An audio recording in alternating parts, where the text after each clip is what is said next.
agora uma questãozinha difícil. Questãozinha muito difícil que vai misturar muitas coisas que a gente viu até agora, tá bom? Olha só como é que ela é.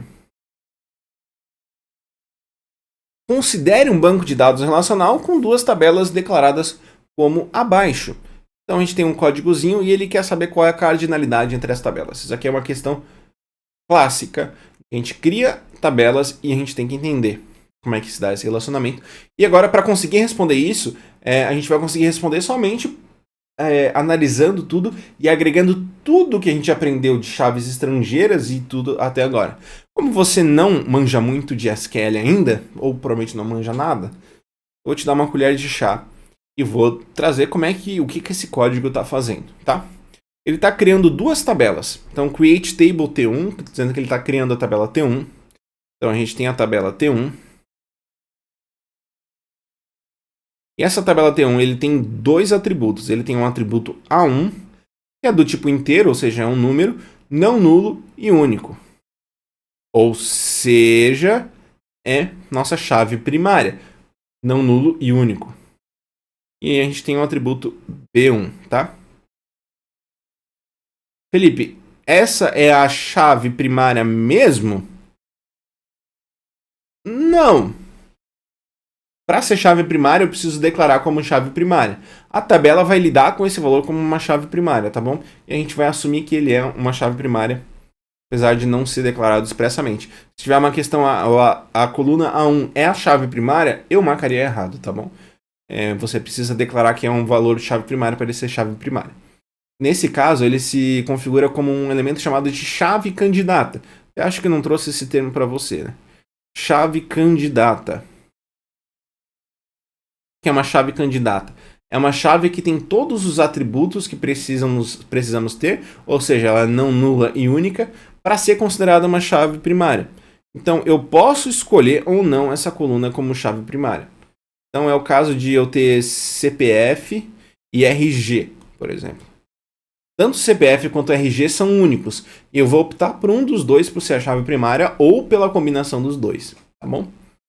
Então, eu tenho a tabela T1 com a coluna A1 e B1. Vou sublinhar aqui que é a chave primária. Eu tenho a tabela T2, que tem duas colunas também. A2 e B2. Acontece que daí eu tenho uma terceira operação ali que cria uma restrição de domínio. Ou seja, ele diz que B2, vou até botar em vermelho aqui. Ele diz que B2 é uma chave estrangeira que aponta para A1.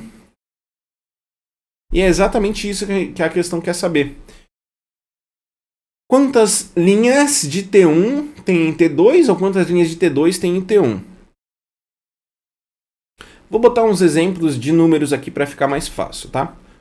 1, 2, 3, 4 e 5. Coluna B1 e coluna A2 não nos importam para nada para resolver essa questão, tá bom? Então, como é que a gente vai descobrir quantas linhas existem nesse relacionamento? Primeiro ponto é entender quais são as restrições de domínio da chave estrangeira. B2, ela só tem uma restrição, deve ser do tipo inteiro. Ou seja, sempre que eu tenho uma coluna estrangeira, ela vai referenciar somente os valores dessa tabela. Então ela só vai poder contar com esse 1, 2, 3, 4 e 5. E um valor que não está ali, que esse valor é denominado valor nulo. Porque eu não tenho a restrição not null aqui, né? Eu não tenho not null. Então, como uma chave estrangeira não tem essas restrições automaticamente, se eu não botar, ela não existe. Ou seja, eu posso... E eu também não tenho o atributo unique aqui, né? Então, isso me diz que eu posso repetir números. Eu posso não ter números. Então, vamos botar aqui. Agora, numa outra cor.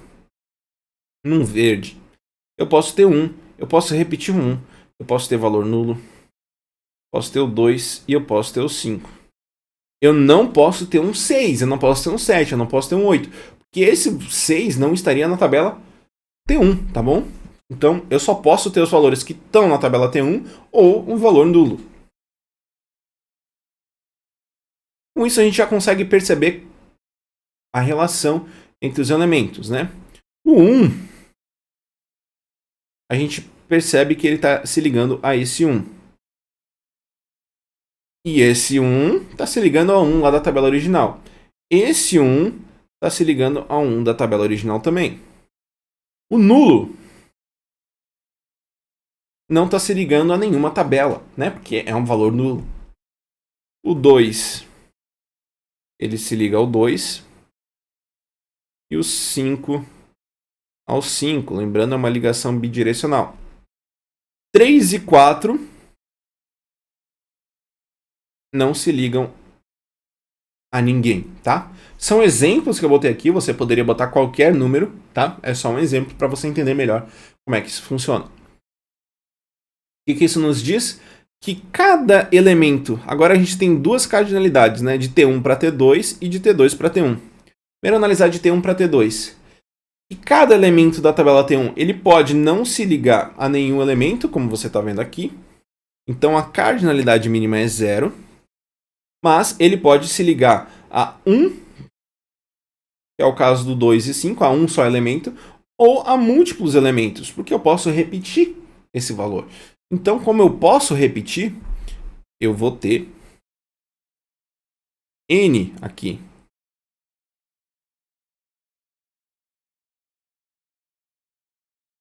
Então, ele pode se relacionar a 0 ou múltiplas linhas. E, pelo outro lado, T2 a T1, independente se eu botasse aqui, ó, mais 50 uns, todos esses uns aqui, eles continuariam se ligando ao mesmo número. Então, tem o caso do nulo, que não se liga a nenhum número. Então, eu tenho a cardinalidade mínima 0. Só que, independente da quantidade, como eu ligo esses valores a uma chave primária, que só acontece uma vez, então eles vão se ligar somente a um valor. Então a cardinalidade máxima é 1. Por isso que a correta é a letra D, que diz que cada linha de T2 está relacionada a 0 ou uma linha de T1. Certo?